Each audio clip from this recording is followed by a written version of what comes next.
I'm sure many of you that clicked on this video already know who the famous explorer Captain James Cook was. For those of you who don't, he was the man responsible for the British discovery of many now countries, including, but not limited to, Australia and Hawaii. But as I'm sure you can tell by the title, I'm not making this video to inform you of all of his many voyages.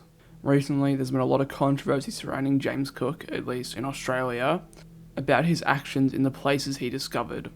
So in this video, I'm going to be doing my best to conclude if he truly was a murderer, or simply an innocent explorer who was blamed for things he didn't do.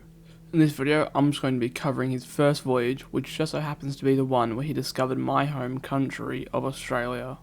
In 1769, at the age of 39, Cook was promoted to lieutenant in order to mount an expedition with the intent of observing and recording the transit of Venus across the Sun in the Pacific. The expedition departed England on the 26th of August 1768, where they would sail into the Pacific for some 8 months until they eventually arrived in Tahiti, where the observations of Venus were to be made. Unfortunately for Cook, the result of the observations were not as conclusive or accurate as had been hoped. So once the observations were complete, Cook opened the sealed orders, which were additional instructions from the Admiralty for the second part of his voyage.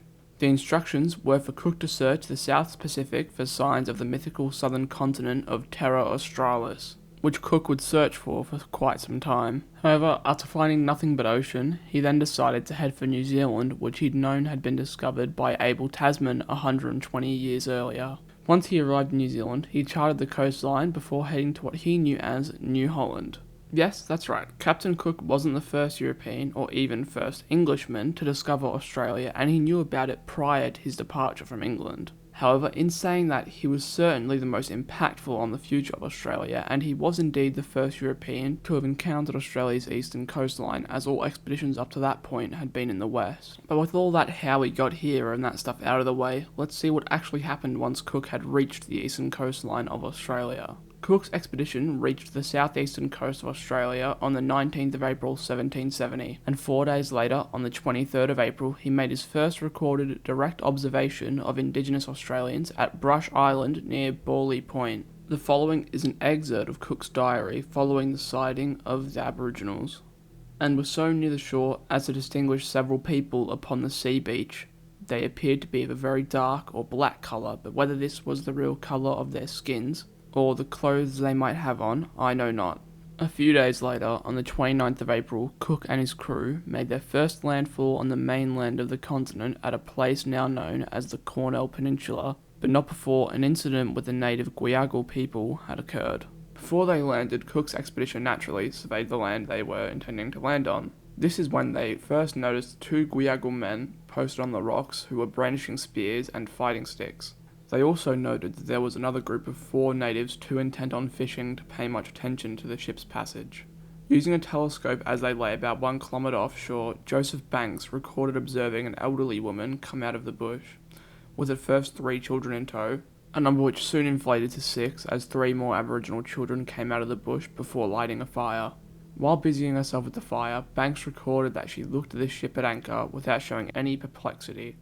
Shortly after which, she was joined by the 4 fishermen who had brought their catch to be cooked. After an hour and a half of observation, Cook together with 30 of the crew, including Banks, made for the beach, only to be threatened by 2 Aboriginal warriors. In response to this, the English threw some gifts on shore in an attempt to defuse the situation and avoid violence, as well as to convey the message that they had come for fresh water. The English attempts to defuse the situation don't appear to have worked, however, as the Guyagal men reacted with hostile diffidence, and I mean, who can blame them? I'd be a little wary at first as some people tried to land on my home. In response to the Guyagal men's aggression, Cook felt it necessary to encourage a change of attitude by shooting one of the men in the leg with a light shot.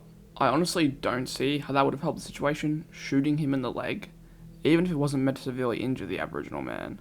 Clearly the Guyagal men felt the same way I do, and in response to this left to retrieve a shield from a gunya, which, for those of you who are unaware, is a name used to refer to a temporary Aboriginal camp before returning to the beach. By the time the men had returned though, the crew had already beached their boat. The sailors then proceeded to walk onto the beach and up to an Aboriginal encampment where both Cook and Banks tried, with great difficulty, to make contact with the local people.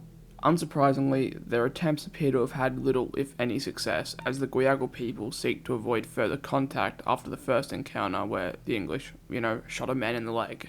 Oddly enough, the Guyagal people, other than steering a little clear maybe, didn't seem to acknowledge the English being there at all, and just went about their daily tasks as if the English weren't even there.